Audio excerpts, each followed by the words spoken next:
Et tout de suite, nous retrouvons Marc Daguerre, le fondateur de DT Expert. Bonjour Marc. Bonjour Lucie.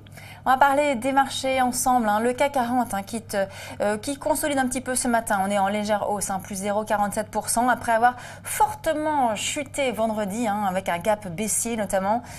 Signal plutôt négatif donc sur les marchés qui nous a été envoyé donc en fin de semaine. Je rappelle un peu le contexte, le ton très accommodant, enfin plutôt non très vague toujours accommodant mais très vague surtout de la Fed. Le statu quo également de la Banque du Japon qui évidemment a surpris les investisseurs. Et puis des statistiques pas forcément très bonnes. Le PIB américain également qui a déçu. Contraction sur les PMI, notamment au Japon, la Chine également. On sent aujourd'hui que l'incertitude domine sur les marchés. Quelle est votre analyse des marchés actuellement ? Oui, alors effectivement, d'abord, ce qui s'est passé rejoint malgré tout ce qu'on disait, ce que je disais moi en tout cas avec vous ces derniers temps, c'est-à-dire cette pression due à la sortie du canal du début d'année. Il ne faut pas oublier également que c'était la fin de mois, vendredi, et que parfois il y a des prises de bénéfices qui se font lorsqu'on est comme ça sur des turnovers, sur certains contrats, etc. Aujourd'hui, je reste tout à fait très sceptique. En plus, il y a une forte résistance là du CAC un peu au-dessous des 4006.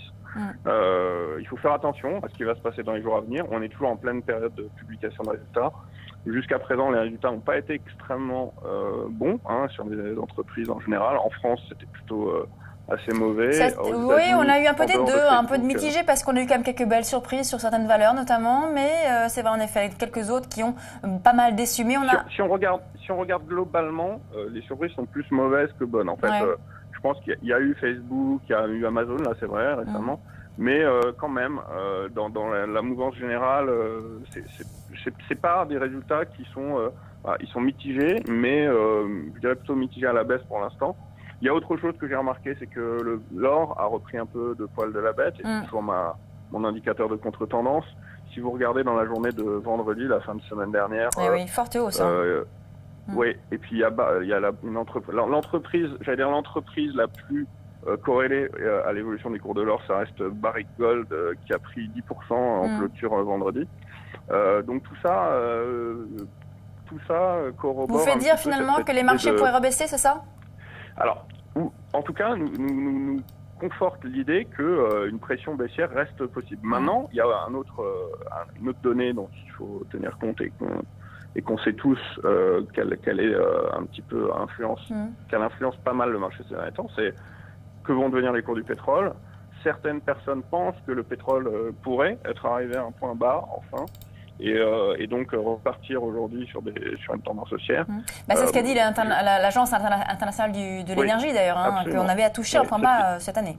C'est ce qu'ils ont dit ce week-end. Maintenant, je reste encore un tout petit peu prudent malgré tout. Le pétrole a très nettement dépassé une oblique de résistance, etc. Mais reste à l'intérieur d'un petit canal. Je préfère pas me prononcer encore tout de suite. Il y a effectivement le mot qui prédomine, ça reste l'incertitude et la prudence, parce que les accélérations baissières se font parfois de façon très violente, et notamment après des hausses un peu poussives, etc. Bon, on l'a vu vendredi.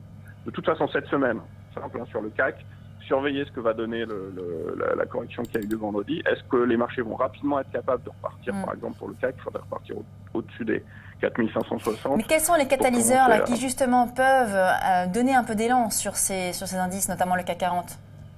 Alors justement, la question là, c'est qu'aujourd'hui, on n'a pas grand-chose entre les mains. Après toutes ces réunions, les banques centrales sont passées, etc. Il y a eu, comme vous l'avez dit, plutôt des statu quo. Même Draghi, dans sa dernière réunion, n'a pas été aussi j'allais dire, dopant qu'il l'avait été les sessions précédentes. Et on sait que parfois, quand le marché est justement un peu pris de court et qu'il n'a plus grand-chose à se mettre sous la dent, ça peut être un peu erratique. Et les mauvaises nouvelles sont beaucoup plus meurtrières que ne peuvent être les bonnes en général. Moi, je resterai effectivement prudent sur le CAC aujourd'hui. Comme vous l'avez dit, pas d'énormes catalyseurs, des statistiques de ci, de là, mais là, vous avez parlé des PMI, effectivement, qui ont lieu en ce moment. Je vois pas d'événements majeurs à prévoir, quelques résultats d'entreprise, mais entre nous, les résultats d'entreprise, c'est souvent ça provoque des mouvements erratiques ponctuels. Mais c'est pas ce qui va donner une tendance de fond sur les marchés. C'est pas une entreprise qui va décider du marché.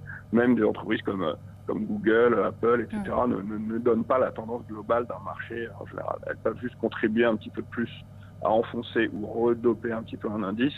On l'a vu notamment sur le Nasdaq qui s'en sort pour le coup moins bien que le Dow Jones et le S&P ces derniers temps, ce qui corrobore un petit peu l'idée des technos qui vont pas forcément bien en dehors de Facebook. Ouais. Donc moi je reste encore un peu prudent et c'est toujours la navigation à vue. Et là par exemple sur le CAC, si on veut donner des niveaux pour les gens qui nous écoutent, 4350, le gap là, le dernier gap à la baisse, en dessous, là en revanche faire attention parce qu'il y a de très fortes chances qu'on revienne tester des plus bas autour des 4100. Et en revanche, pour vraiment se dire qu'on peut à nouveau envisager une nouvelle vague de hausse, c'est au-dessus des 4550. Et là, la vraie résistance à moyen terme, je le dis toujours, c'est le retour dans le canal. Et le retour dans le canal, comme il s'agit d'une oblique ascendante, plus on avance dans le temps, plus la résistance augmente. Et aujourd'hui, elle est autour des 4720 à peu près. Ça, pour moi, c'est la zone clé qui pourrait engendrer une reprise de la hausse à vraiment plus consistante. Aujourd'hui, vous l'avez vu, on le voit ensemble, malgré les rebonds, etc. Là, hop, la semaine dernière a été très mitigée, puis elle s'est complètement mal terminée. On est à nouveau dans un essoufflement et on n'a toujours pas une vraie confiance dans un directionnel. Ouais. Voilà. Pour terminer, donc, vous dites voilà, prudence donc, sur ces indices, il n'y a pas vraiment en effet là, de catalyseur. Quels sont les autres actifs sur lesquels on pourrait se positionner justement pour avoir un peu plus pas de rendement, mais en tout cas d'opportunités peut-être? Alors justement, aujourd'hui, effectivement, une des grandes stratégies qu'on a en termes de gestion, de trading, etc., quand on a dans un flou sur certains actifs, c'est d'essayer de voir éventuellement d'autres actifs, d'autres secteurs, d'autres... Bon. L'or est déjà, pour moi, en train de déjà marquer une très forte accélération la semaine dernière. Après une phase de consolidation en plus, c'est vrai qu'on a consolidé pendant quasi 2-3 mois et là on accélère, donc c'est peut-être intéressant. On a pris pratiquement un peu plus de $50, je pense, sur l'once. Et là, on arrive. Alors, c'est intéressant. La seule question que les gens vont se poser, c'est quid du point d'entrée. Parce que lorsqu'on est comme ça après une hausse, si vous voulez, là, si on veut être très franc, le rebond de l'or, il a commencé à peu près début décembre dernier. Depuis début décembre dernier, on était autour des 1050 $, de l'once. On a pris pratiquement 250 $. Et là, on en arrive à un stade où on se dit, bon, rien n'empêche l'or de consolider.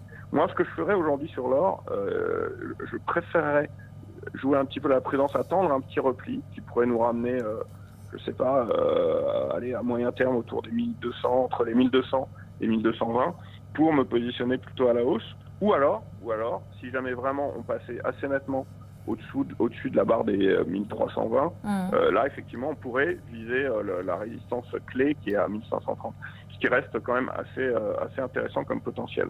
Donc là on est vraiment dans la zone charnière, mais c'est un actif que je surveillerai parce que si la résistance des 1320 est dépassée, je pense que ça pourrait être intéressant effectivement de jouer à une vague de hausse sur cet actif. Parfait, merci beaucoup Marc Daguerre, fondateur de DT Expert. On marque une pause, on se retrouve tout de suite sur Direct Investisseur.